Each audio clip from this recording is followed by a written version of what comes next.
मैत्रिणींनो, आदियोगिनी चॅनलमध्ये पुन्हा तुमचं एकदा स्वागत.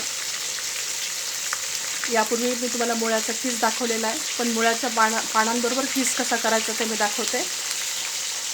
सुरुवातीला मी मुळ्याची पानं मुळे घेतानाच व्यवस्थित कोवळ्या पानासकट घ्यायची आपल्याला आणि मुळा तोडून बघायचा की आतमध्ये तो पूर्ण पांढरा असला पाहिजे, म्हणजे त्याची पानं पण झुंड असणार आहेत.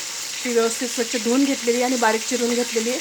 जिरं मोहरी हिंग टाकून मी फोडणीमध्ये धुतलेली पानं निथळत ठेवलेली आहे आणि निथळून झालेली कोरडी पानं मी याच्यामध्ये टाकलेली आहे.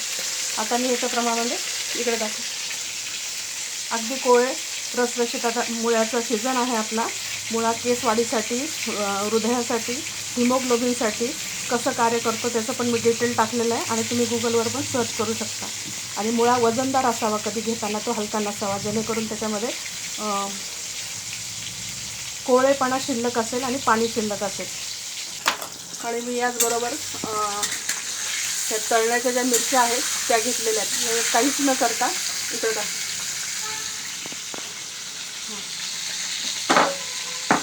ह्या स्वच्छ धुवून घेतलेल्या आहेत, आणि ह्या मी मिठामध्ये चाकू पडून असा कट मारते आणि ह्या तेलामध्ये टाकते.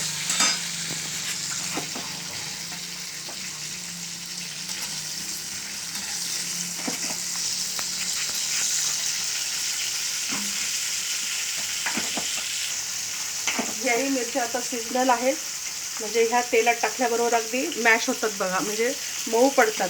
आणि एरवी त्या जास्त खतांवर किंवा फ्रोझन केलेल्या मिरच्या 12 महिने मिळतात आपल्याला. हे तर आपल्याला ते माहीत नसतं, प्रोसेस केलेल्या असतात त्या रासायनिक, आणि त्या तशा शिजत नाहीत, रबरसारख्या लागतात.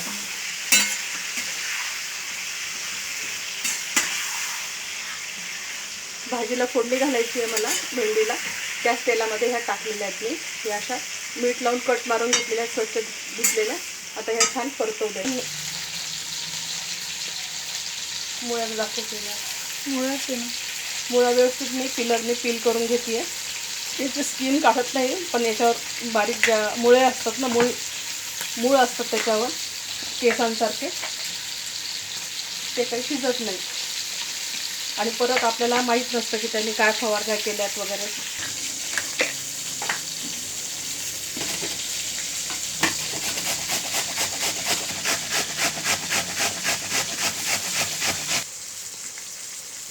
पहिले पानं व्यवस्थित परतून घेतलेली कापून मुळ्याची.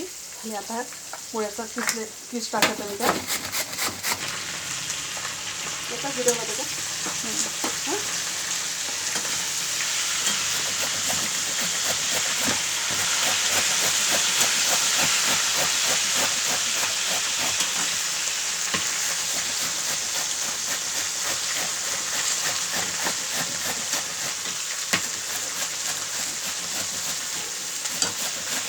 मुळ्याचा किस वगैरे करताना ना लोखंडाच्या कढईचाच वापर करायचा, कारण हे आयर्नशी कॉन्टॅक्ट आल्यानंतर ते आयर्न शोषून तर प्रत्येक भाजी घेतेच, पण मुळ्यामध्ये जो गुणधर्म उतरतो ते आयर्न ब्लडमध्ये शोषण्यासाठी पटकन शोषलं जातं, सुलभ होतं.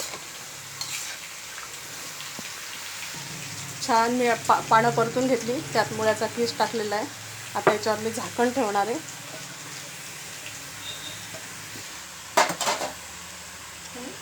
मुळा हा गट सेलसाठी उत्तम पर्याय आहे. आता खतं आणि सेंद्रिय खतावरचे मुळे अगदी घरचे असले तर नेहमी अगदी 12 महिने लोक स्वतःची शेती करून कच्चे जेवणाबरोबर वापरायची, पण आता ते पचत पण नाही आणि आपले घरचे पण नसतात.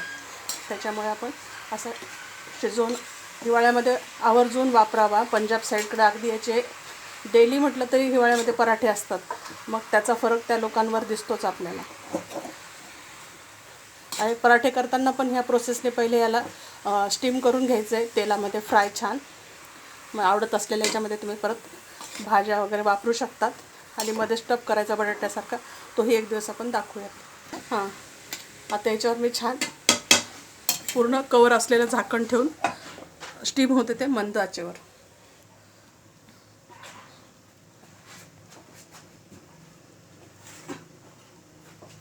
ह्यात मी हिरवी मिरची वापरत नाही, कारण हिरवी मिरची ही ॲसिडिक होते त्याच्यामध्ये.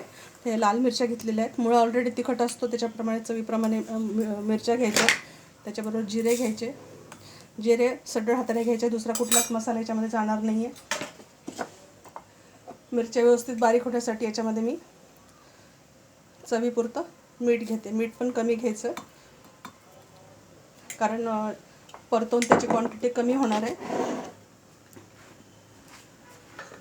याच्याचबरोबर मी याच्यामध्ये 1 चमचा धणे टाकते. कच्चे धणे आहेत हे.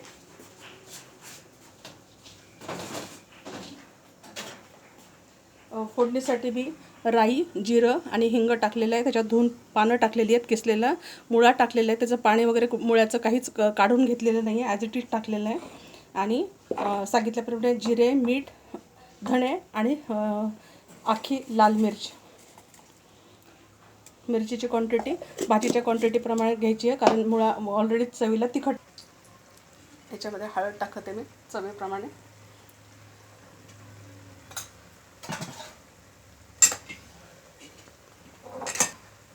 मिक्सरमध्ये मी हे भरड काढून घेतलेले जिरा, धणे, मीठ आणि लाल मिरच्या. लाल मिरच्या टाकलेल्या आहे. लाल तिखट टाकलं की याचा रंग सगळा लाल होऊन जाणार, त्याच्यामुळे मी फक्त ह्या मिरच्या टाकलेल्या आहेत. आणि ह्या मिरच्या पण कशा आपल्या हिरव्या मिरच्यातल्या लाल झालेल्या, म्हणजे अगदी काश्मीरी मिरची वगैरे नाही वापरलेली आहे, की जेणेकरून तुम्हाला तो चव. आता व्यवस्थित हे मिक्स करून घ्यायचं. छोटं कुठं परतवून कमी होणार आहे ते, पण त्या मापाने लोखंडी कढईत करायचा अट्टाहास आहे.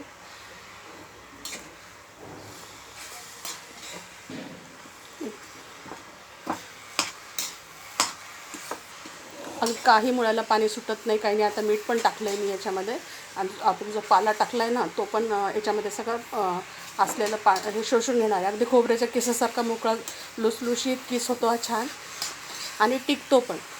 अगदी वरती ठेवला तरी तो 2 दिवस आरामशीर राहतो.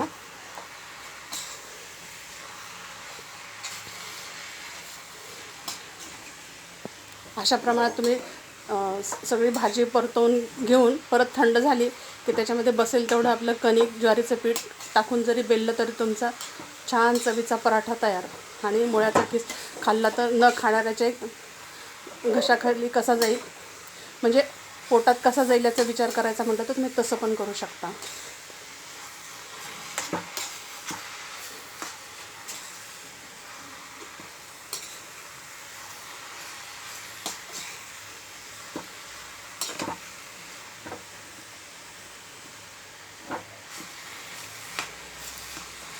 तर त्याला आता कवर करून छान परतू द्यायचं आहे, कारण मुळा हा पचनाला जड आहे आणि त्याला या पद्धतीने आग्नेय प्रक्रिया केल्यामुळं तो पचनाला सुलभ होतो, पण त्याचे गुणधर्म काही कमी होत नाहीत.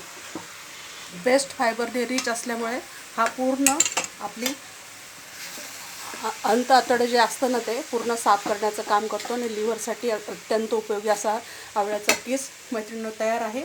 आता मी अगदी 1च्या मोडवर याला 7 ते 10 मिनटं ठेवणार आहे, पूर्णपणे कवर करून.